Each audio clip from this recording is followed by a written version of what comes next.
ధ్యాన మిత్రులందరికీ నమస్కారం. నేను మీ అందరికీ పరిచయమైనటువంటి రమేష్ బాబు.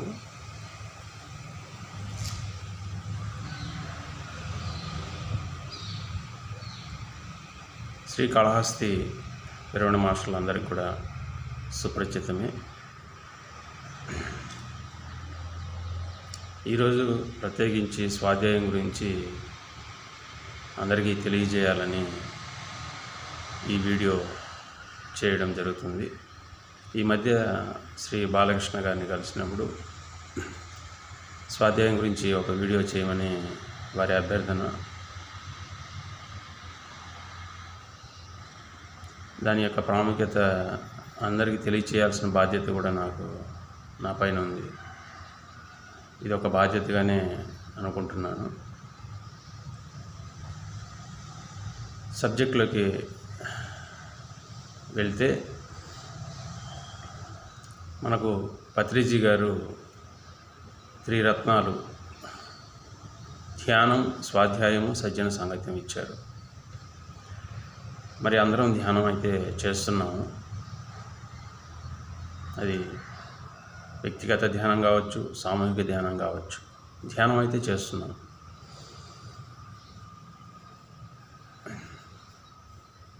మరి మనం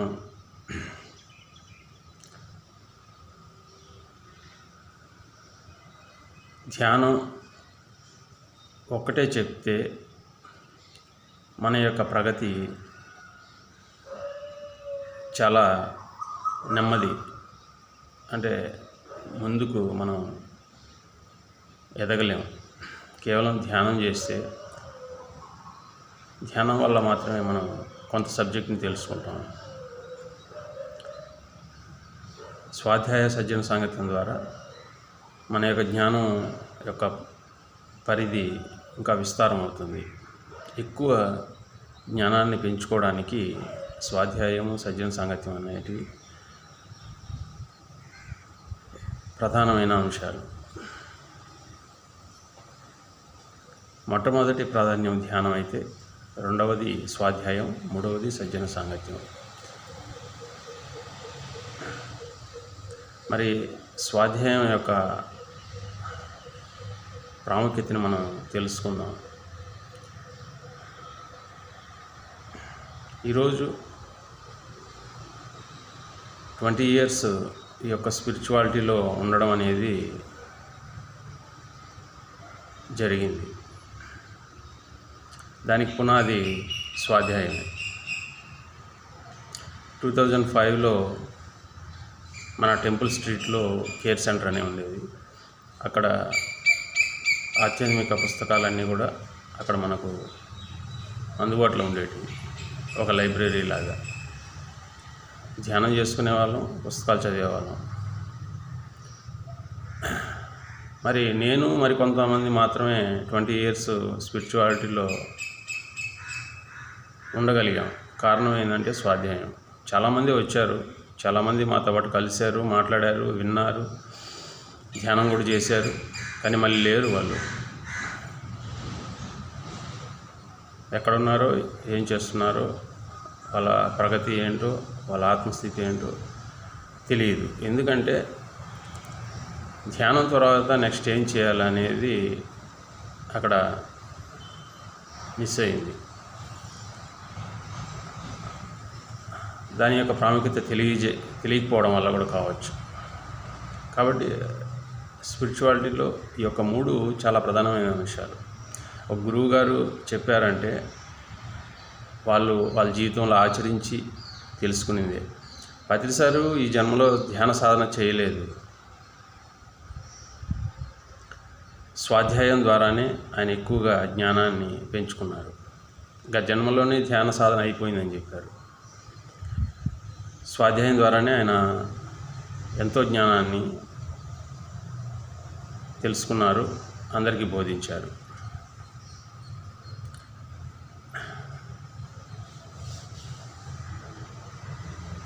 మరి నేను కూడా 2005వ సంవత్సరంలో మా అమ్మగారి ద్వారా ధ్యానానికి వచ్చినప్పటి నుంచి నాకు పుస్తక పఠనం మీద ఆసక్తి కలిగింది.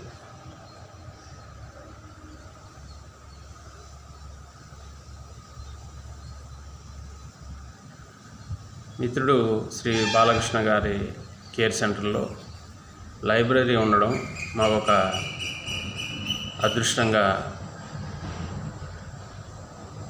భావిస్తున్నాను. చాలా చక్కటి అక్కడ వాతావరణంలో ఎప్పుడు వెళ్ళినా కూడా మమ్మల్ని ఎంతో ఆప్యాయంగా పలకరించి మాకు ధ్యానం చేసుకునే అవకాశం కల్పించి పుస్తకాలు చదివే అవకాశం కల్పించారు. ఆ కేర్ సెంటర్లో చక్కగా ఎన్నో పుస్తకాలు, ఒక యోగి ఆత్మకథ మొట్టమొదటిగా అది మన పిరమిడ్ స్పిరిచువల్ సొసైటీకి అది ఒక ప్రామాణిక గ్రంథం, భగవద్గీత లాంటిది. ఒక యోగి ఆత్మకథ, ఒక యోగి ఎలా జీవించాలి, ఒక యోగి యొక్క నియమాలు ఎలా ఉంటాయి, గురు పరంపర అంటే ఏంటి, శిష్యుడు ఎలా ఉండాలి అనేది ఒక యోగి ఆత్మకథలో శ్రీ పరమహంస యోగానంద గారు వారి యొక్క స్వ అనుభవాన్ని చక్కగా ఆ పుస్తకం ద్వారా ఈ ప్రపంచానికి తెలియజేశారు. చాలా అద్భుతమైన పుస్తకం. తర్వాత పత్రిజీ గారు వారి స్వహస్తాలతో రాసినటువంటి తులసీదళం మనలో ఉన్న ఎన్నో అపోహలని అది పటాపంచలు చేస్తుంది. తర్వాత పత్రిజీ గారు సూచించినటువంటి మరణం లేని మీరు, లోక్సామ్ రాంపా టిబెట్ మాస్టర్ మరణం లేని మీరు అనే పుస్తకం ద్వారా మరణం భయాన్ని మనం జయించవచ్చు. సూక్ష్మ శరీరం గురించి, ఆరా గురించి, టెలిపతి గురించి చాలా చక్కటి అనుభవాలతో కూడినటువంటి ఉదాహరణలు ఎన్నో ఆ పుస్తకంలో ఉన్నాయి. తర్వాత ఆత్మాయణం అనే పుస్తకం ద్వారా ఆత్మ యొక్క ప్రయాణం గురించి మనం సవివరంగా అందులో తెలుసుకోవడం జరుగుతుంది. తర్వాత మిర్దాద్, ఒక మాస్టరు ఎలా ఉండాలి, ఒక మాస్టరు సమూహంలో ఉన్న, ఒంటరిగా ఉన్న ఎలా జీవించాలనే దానికి మిర్దాద్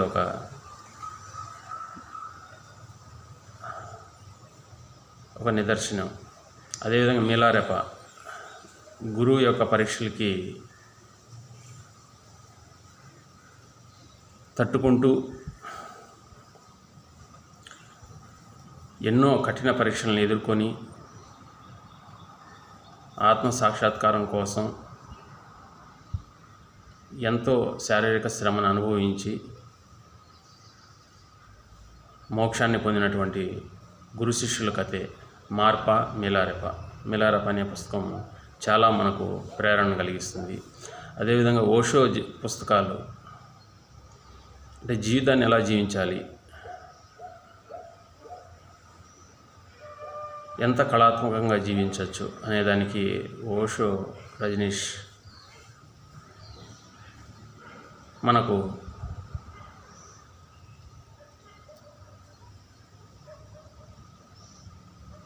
ఓషో రజనీష్ గారు మనకు ఎలా జీవించాలనే దానికి ఉదాహరణ. అదేవిధంగా సేత్ మాస్టర్ పూర్తిగా సేత్ అనే మాస్టర్ చాలా హయ్యర్ ఎక్స్పీరియన్సెస్ అన్నమాట, చాలా హయ్యెస్ట్ సబ్జెక్ట్ అది. అల్టిమేట్ స్పిరిచువాలిటీలో సేతు పుస్తకాలన్నీ కూడా లాస్ట్లో చదవాల్సి ఉంటుంది, ఎందుకంటే మొదట్లో చదివితే అర్థం కాకపోవచ్చు. పూర్తిగా అది కర్మ సిద్ధాంతాన్ని కూడా దాటేసిన అటువంటి పరిస్థితి. సేత్ కానీ రామ్తా వీళ్ళిద్దరు కూడా కర్మ సిద్ధాంతానికి అవతల నుంచే మాట్లాడతారు. కర్మ అనేది కూడా లేదనే కొట్టిపారేశాను. యాక్చువల్గా కర్మ సిద్ధాంతం అందరికీ ఉంది ఈ భూమిపైన ఉన్న వాళ్ళకి. బట్ సేతు రామ్తా గారు మాత్రం కర్మ సిద్ధాంతాన్ని దాటి సబ్జెక్టు చెప్పుండారు. బట్ హైయెస్ట్ సబ్జెక్టు అది మనం ఎంతో ధ్యానం చేస్తే కానీ సేత్ రామ్తా మాస్టర్ని అర్థం చేసుకోవడం చాలా కష్టం. అంటే ధ్యానం ఉంటే ఎంతో సులభంగా మనం దాన్ని అర్థం చేసుకోవచ్చు. మరి ఇలా ఎందరో మాస్టర్స్, ఇవన్నీ కూడా పుస్తకాలు చదవాలి. సేత్ మాస్టర్ గురించి ఒక విషయం నాకు గుర్తుంది. 2005-06 ఆ ప్రాంతంలో ఒక 41 days నేను ఎక్కువగా ధ్యానం చేయాలని సంకల్పించి చేస్తున్న రోజులు అవి.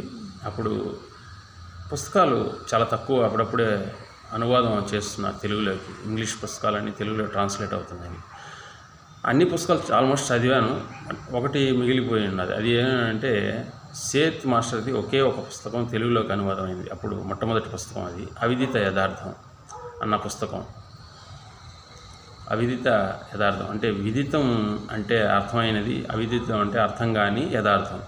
అర్థం కాని యథార్థమే అవిదిత యథార్థం అన్న తెలుగులో ఒక పుస్తకం. దాంట్లో మరి తెలుగు ఉంటుంది, ఇంగ్లీష్లో కూడా ఉంటుంది లిటరేచర్స్ మొత్తం. అది చదివేటప్పుడు మనకు క్లిష్టమైన పదాలు ఎక్కువగా ఉన్నాయి అందులో. ఆ క్లిష్టమైన పదాలను అర్థం చేసుకోవడం మనకు తెలుగు నిఘంటువుల గురించి బాగా తెలిసిన వాళ్ళైతే అర్థమవుతుంది. కానీ నేను అర్థం చేసుకోవడానికి చాలా ప్రయత్నించి ఆ పుస్తకం చదవడం జరిగింది. మిరాకిల్గా ఏం జరిగిందంటే ధ్యానం చేసి వెంటనే ఆ పుస్తకం చదవడం వల్ల సేత్ కాన్షియస్ అనేది నా చుట్టూ తిరుగుతూ ఉండేది. ఆ సేత్ కాన్షియస్ని నేను ఫీల్ అయ్యేవాడిని. ఎలా అంటే నేను అన్ఎక్స్పెక్టెడ్గా కొన్ని ఇంగ్లీష్ వర్డ్స్ సడన్గా మాట్లాడడం, అవి మళ్ళీ ఆ పుస్తకంలో చూడడం జరిగింది. నేను మాట్లాడిన విషయాలే మళ్ళీ పుస్తకంలో నేను చదువుతున్నాను అని నాకు ఎన్నోసార్లు అనిపించింది. ధ్యానంలో కూర్చున్నప్పుడు కూడా సేత్ కాన్షియస్ నాలోకి రావడం నేను గమనించాను. బట్ అలా మనం ధ్యానం చేస్తూ స్వాధ్యాయం చేయడం ద్వారా మనలో ఆ పుస్తకం తాలూకు మాస్టర్ యొక్క ఎనర్జీ, వారి యొక్క నాలెడ్జి రెండు కూడా మనం అపరిమితంగా పొందుతాం.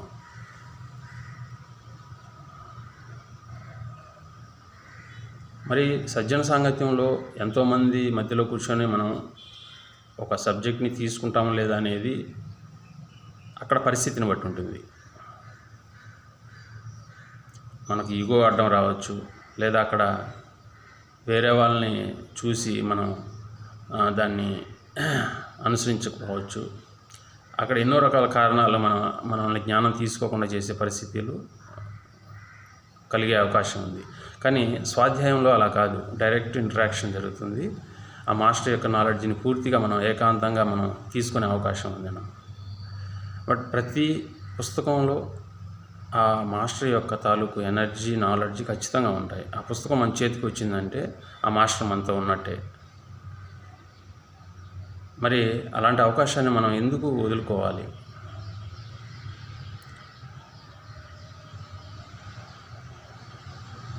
కనుక my dear friends, my dear masters, అందరం కూడా ధ్యానము, స్వాధ్యాయం, సజ్జన సాంగత్యం ద్వారా మన యొక్క ఆత్మస్థితిని, మన యొక్క జ్ఞానాన్ని పెంచుకున్నాం.